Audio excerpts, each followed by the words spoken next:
السلام عليكم ورحمة الله وبركاته. أعوذ بالله من الشيطان الرجيم. بسم الله الرحمن الرحيم. والصلاة والسلام على أشرف المرسلين سيدنا محمد عليه الصلاة والسلام وعلى آله وصحبه وسلم أجمعين. أما بعد. Well, we stopped yesterday. I read the Quran, Seeratul Mustafa, verses 11-26. Now I'm just going to read the translation. And leave me and he whom I had created alone. I will deal with him on my own.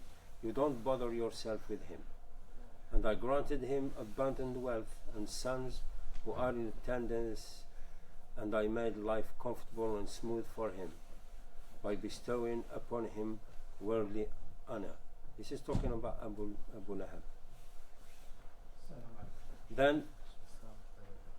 Then, in spite of all this, he desires that I bestow him with more. Never. He has been hostile to our signs, verses of proofs. I will compel him to climb a slippery mountain of hell and then hurl him down.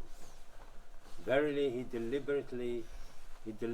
deliberated and plotted, so let him be cursed how he plotted. And again, let him be cursed how he plotted.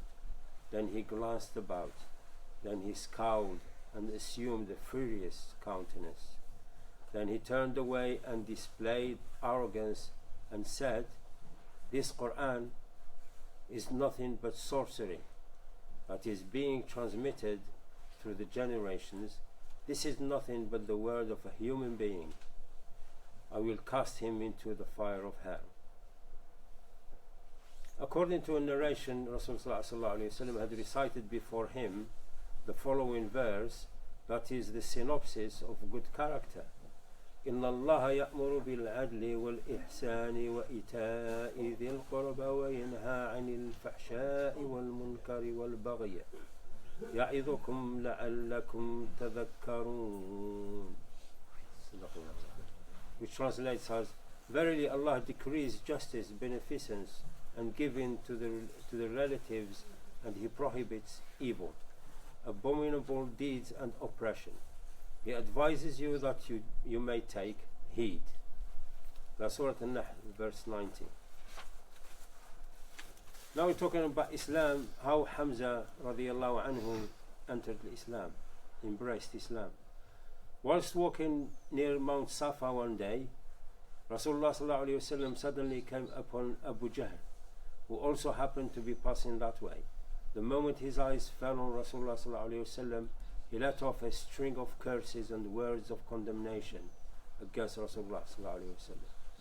However, Rasulullah sallallahu alayhi wasallam didn't utter a word against Abu Jahl's deplorable choice of words and calmly departed from the scene. After all, silence is the best response to a fool. Abdullah ibn Jud'an's slave girl witnessed this awful spectacle. In the meantime, Hamza radiallahu anhu, who was just returning from one of his hunting trips, happened to come that way, clutching his bow and quiver of arrows. The moment she laid eyes on him, Abdullah ibn Jud'an's slave girl exclaimed, Abu Amara, if only you were around when Abu Jahl was busy uttering obscenities and foul language against your nephew.